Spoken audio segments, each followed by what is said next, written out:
Podcast Tênis Brasil com José Newton Dalcin. Oferecimento Faberg Tour Experience, pioneira e líder no mercado de turismo esportivo no Brasil.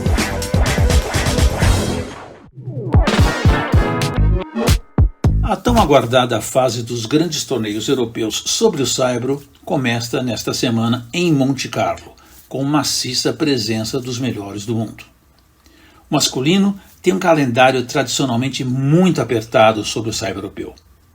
Em apenas 7 semanas acontecem 3 Masters 1000 e 2 ATP 500. Tudo isso antes do sempre exigente Roland Garros. Obviamente, todo mundo vai precisar de muito físico nessa trajetória. O feminino é um pouco mais econômico, com 2 WTA 1000 e 1 WTA 500 como preparação a Paris. E como é que fica o tênis brasileiro? Bom, primeiramente nós temos que ficar de olho em Beatriz Haddad Maia. Nossa número 1 do mundo, do Brasil, desistiu de jogar em Charleston e voltou para casa, onde 2 membros da sua equipe deixaram os cargos. O técnico francês Maxime Terchaud-Taquian ficou menos de 4 meses na função, é muito pouco. E sua despedida foi feita num post muito simples em mídia social, o que deixou a entender para todo mundo que foi uma dispensa. Já a psicóloga esportiva Carla Di Piero, que estava ao lado de Bia há uma década, ela também se separou, mas desta vez, ao que tudo indica, foi uma separação dita amigável. Bia informou que não fará novas mudanças na equipe.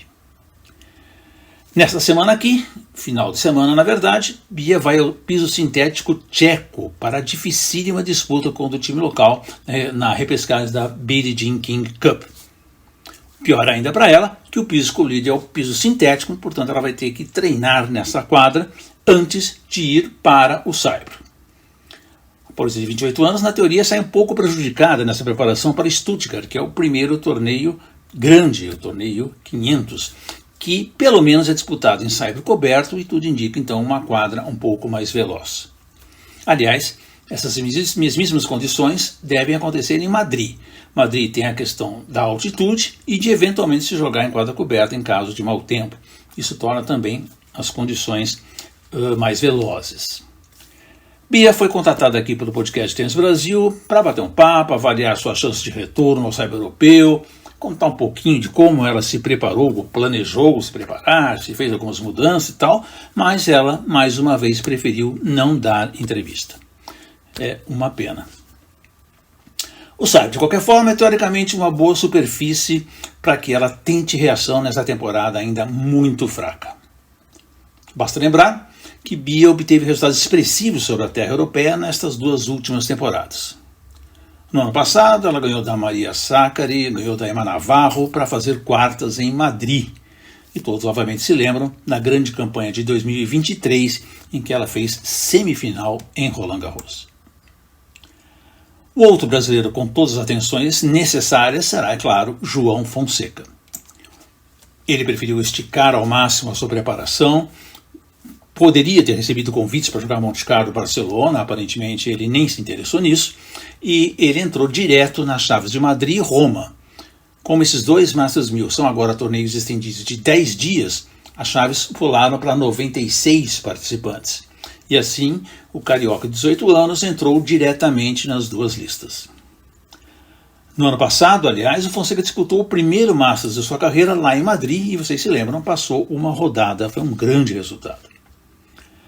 Roma e Paris, obviamente, são totais novidades para ele no circuito profissional. Ainda que o João tenha jogado bem o torneio juvenil de Roland Garros, onde ele fez quartos de final, perdendo, aliás, para o Leonard Thiem. Madrid, como eu disse, tem um saibro um pouco mais veloz, devido àquelas condições específicas, altitude e eventual teto retrátil. Isso acho para mim que combina mais com o João Fonseca. Roma e Paris podem ter um piso mais veloz ou mais lento, depende muito das condições climáticas, de temperatura e principalmente umidade. Então há dias em Paris e em Roma que pode ser uma competição muito lenta, por dias de sol brilhando, seca a quadra e a competição pode ser bem mais rápida. Então, até isso, o João Fonseca vai ter que experimentar nessa sua primeira participação nesses 2 importantíssimos torneios do saibro. O importante para mim, gente, é que ele siga jogando sem qualquer pressão e podendo assim jogar o favoritismo para a maciça maioria dos adversários que ele vai cruzar pela frente. Claro que a gente ainda quer ver como é que é o João jogar em melhor de 5 sets no saibro. Ele fez uma experiência lá na Austrália, em que o seu segundo jogo contra o Sonego foi em 5 sets. Ele se mostrou muito bem fisicamente para aguentar a batalha. Agora o saibro ainda é fisicamente mais exigente, né? Então é uma incógnita para a gente, para ele, e certamente será uma experiência diferente e muito válida para ele neste começo de trajetória de sua carreira. Tenho para mim que a gente não deve exagerar no otimismo em relação ao Fonseca nessa fase tão de alto nível que ele vai encarar no saibro europeu. Para mim, se ele passar 2 rodadas em cada Masters 1000, mais 2 rodadas em Roland Garros, já seria um resultado extremamente importante. Demais brasileiros, o Thiago Monteiro já tem vaga direta em Roland Garros. Você sabe, ele retornou ao top 100 com suas campanhas nos Challengers sul-americanos. Se garantiu, a lista fecha agora na próxima segunda-feira, dia 14, e ele não vai cair do top 100, portanto ele está garantido em Paris. Ele inicia a sua adaptação no saibro europeu com o Challenger de Oeiras, em Portugal, e ele tem vaga garantida nos quartos de Madrid e Roma, claro, 2 missões bastante difíceis. O Thiago Wilde está mais para entrar no quali de Paris, né? Isso provavelmente ao lado do Felipe Merigene e do Gustavo Eide. O paranaense voltou a sentir o probleminha de hérnia, precisou voltar aqui para casa, veio fazer exames e felizmente deu tudo certo, nenhum problema, e ele já embarcou de volta para a Europa, onde ele joga nesta semana o Challenger de Monza, na Itália. O que é extremamente importante para ele, porque se de repente ele consegue ganhar o campeonato, há uma chance de ele voltar ao top 100 e aí sim se garantir diretamente em Paris. Seria bem legal. O Wilde também está, teoricamente, com ranking para entrar e disputar os quartos de Madrid e de Roma. A gente ainda tem certamente a Laura Pigossi no quadro de Paris, a Pigossi que esta semana aqui conseguiu uma reação importante, né, na sua temporada de muitos altos e baixos e muitas derrotas. Ela venceu uma boa partida de simples lá em Bogotá e fez uma ótima final de duplas, né?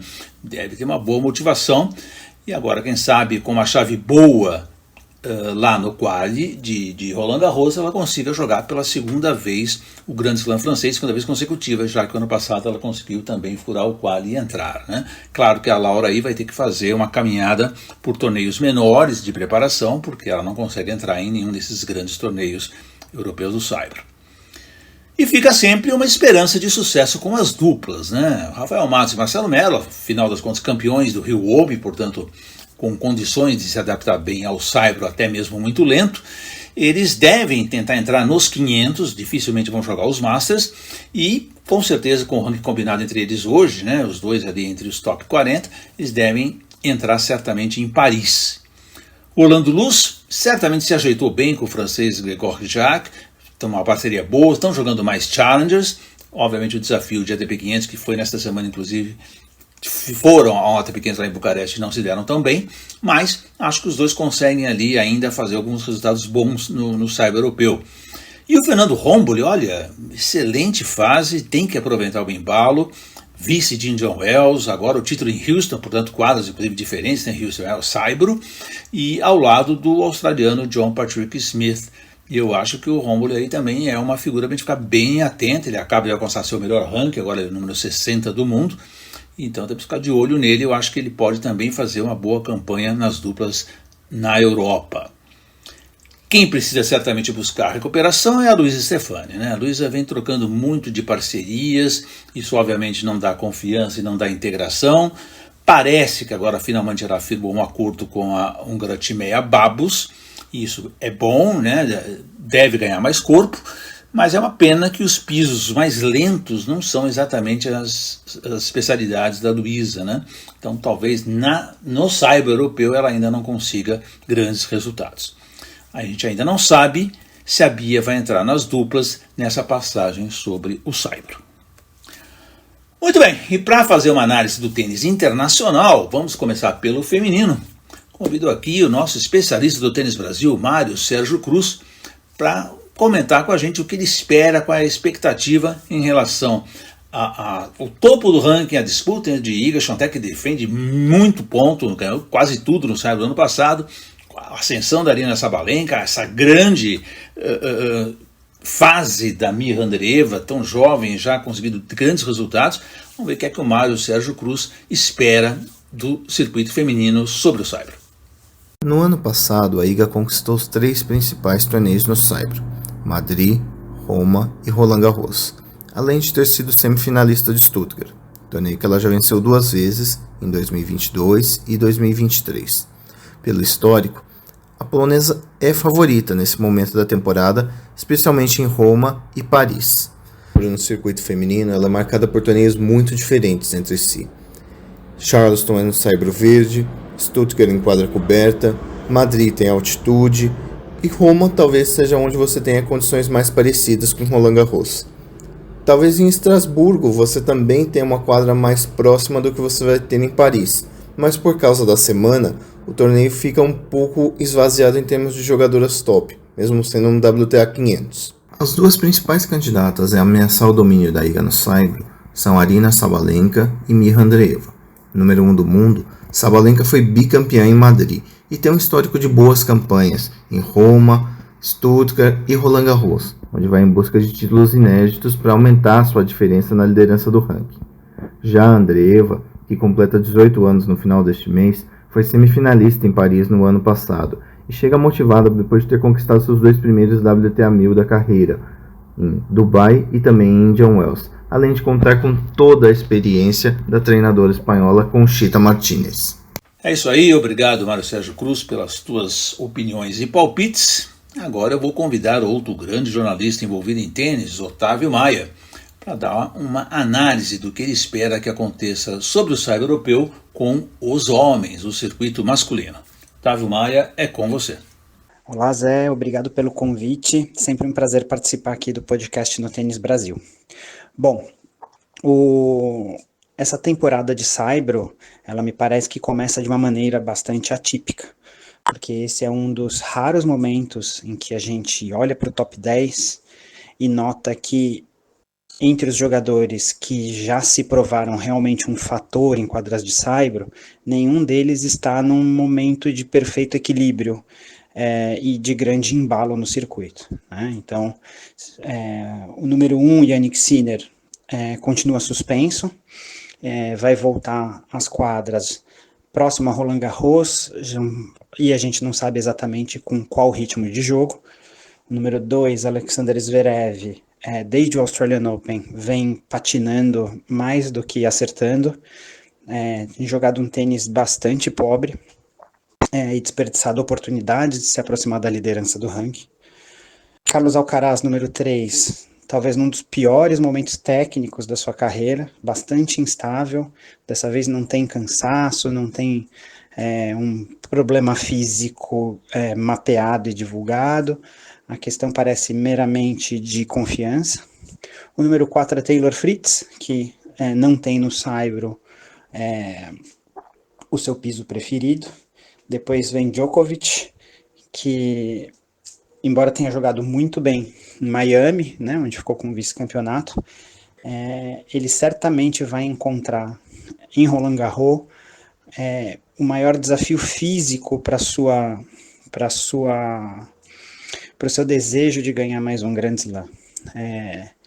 Obviamente, ele tem dificuldades, né, ele também tem um desafio complexo em Nova York por conta de umidade, etc. Mas Roland Garros é onde o jogo pode se alongar mais e onde ele vai sofrer mais com a intensidade de jovens jogadores como Sinner e como Alcaraz. Vamos lembrar que dos últimos Grand Slam, nos últimos Grand Slam, a questão física foi sempre um fator importante para o sérvio. Então ele teve que se retirar de Roland Garros no ano passado, chegou às finais de Wimbledon em condições claramente fora do ideal, e aí acabou sendo dominado pelo Alcaraz. Depois fez um US Open, ele sem muito brilho, depois de ganhar as Olimpíadas, mas voltou a se retirar agora no Aberto da Austrália, por questões físicas. Então, certamente, Roland Garros é um dos majors mais complicados para o Sérvio ganhar nessa altura da sua carreira, e ele vai ter que enfrentar essa questão mais uma vez. Se a gente, do top 5 para baixo, a gente tem o Draper, que ainda não se provou um grande jogador de saibro. Ano passado teve uma temporada muito fraca, mas essa vai ser a primeira temporada dele como um jogador de elite, né? Primeira temporada de saibro como jogador de elite, já que ele começou a ascensão dele de maneira mais sólida a partir da temporada de grama no ano passado. Depois a gente tem Rublev, que não está nem no top 20 do ano. A gente tem em oitavo Medvedev, que também está longe de ser um as do saibro, que no ano passado perdeu na primeira rodada para o Thiago Wilde. Depois Tommy Paul e Alex de Minaur, que também não tem aí nas quadras lentas o palco do seu melhor desempenho. Bom, isso posto, a gente pode ficar atento ao fato de que o cenário é propício para 3 possibilidades. Uma delas é a ascensão de um jovem talento que pode encontrar aí brechas para acelerar o seu despontar, exatamente como foi o Mensik em Miami. E aí vão também acompanhar um pouquinho mais do Mensik em quadra de saibro, porque o histórico ainda é muito restrito. E embora ele tenha predicados, acho que a gente tem que ver ele como um jogador de elite ainda jogando em quadras de saibro. O segundo cenário é uma surpresa ou alguém que saiba encontrar brechas, um jogador experiente que saiba encontrar brechas. Então eu ficaria muito de olho no Casper Ruud, que ele próprio não está jogando um grande tênis, mas é o tipo de jogador que pode aproveitar uma chave um pouquinho mais convidativa para avançar e dar o ar da graça de novo no fim de semana final do torneio. Ou então, pode ser também um cenário propício para que os próprios jogadores de elite tenham tempo e tenham todas as condições para recuperar o seu melhor jogo, né? E é exatamente isso que eu apostaria que vai acontecer. Eu imagino, embora a gente não possa cravar como vai ser o retorno do Sinner, eu tenho muita confiança de que ele vai voltar voando, com o físico renovado, com a cabeça mais fresca, bem treinado, e ainda número 1 do mundo, e com muita motivação para voltar a fazer o que gosta e voltar a ganhar os maiores torneios do mundo. Acho também que é difícil o Zverev jogar mal por tanto tempo, já passou aí mais de um terço do ano, do circuito pelo menos, né, da temporada, e uma hora ele vai ter que engatar um jogo, e ele sai muito bem em alguns torneios de saibro da temporada, especialmente Madrid, por exemplo, né, que parece o palco ideal para ele combinar o jogo dele de saque muito potente, com uma cobertura de quadra de elite e uma boa regularidade. O Alcaraz também vai voltar para sua melhor quadra, e dessa vez sem exaustão física, sem tantos holofotes. Também vai ter rodadas menos espinhosas para retomar a confiança, talvez encaixar alguns troféus antes de Roland Garros e chegar lá com mais apetite e autoconfiança para enfrentar, para defender o seu título. E o Djokovic, acho que ele não precisa resgatar o bom tênis dele, ele tira o bom tênis dele a qualquer momento da raqueteira, mas a gente vai ter que ver como é que ele, se ele consegue construir uma trajetória que lhe permita estar fisicamente suficiente para enfrentar Sinner, Alcaraz e os melhores do mundo nas rodadas finais. E então essa é essa é a minha projeção. Eu realmente acho que eles vão retomar o melhor tênis e a gente vai ver uma final ou semifinais de Roland Garros com os melhores jogadores do mundo.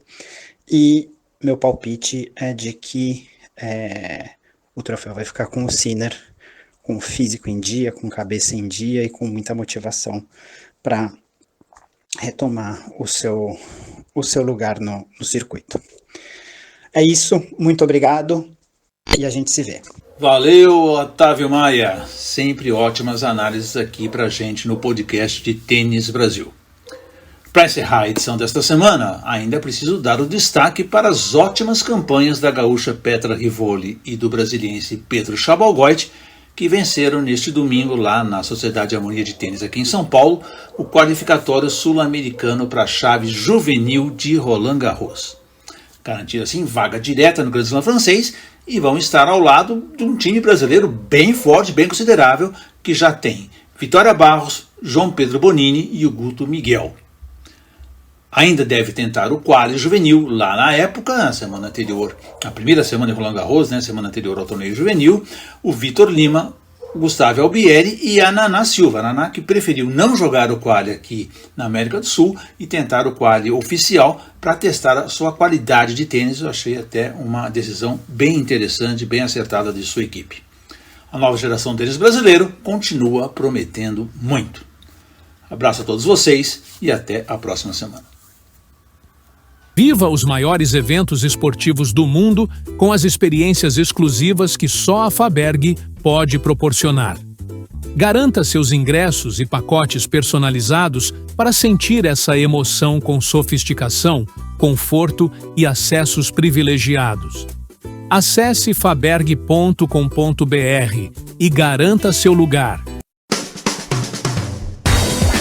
Podcast Tênis Brasil com José Newton Dalcin. Oferecimento Faberg Tour Experience, pioneira e líder no mercado de turismo esportivo no Brasil.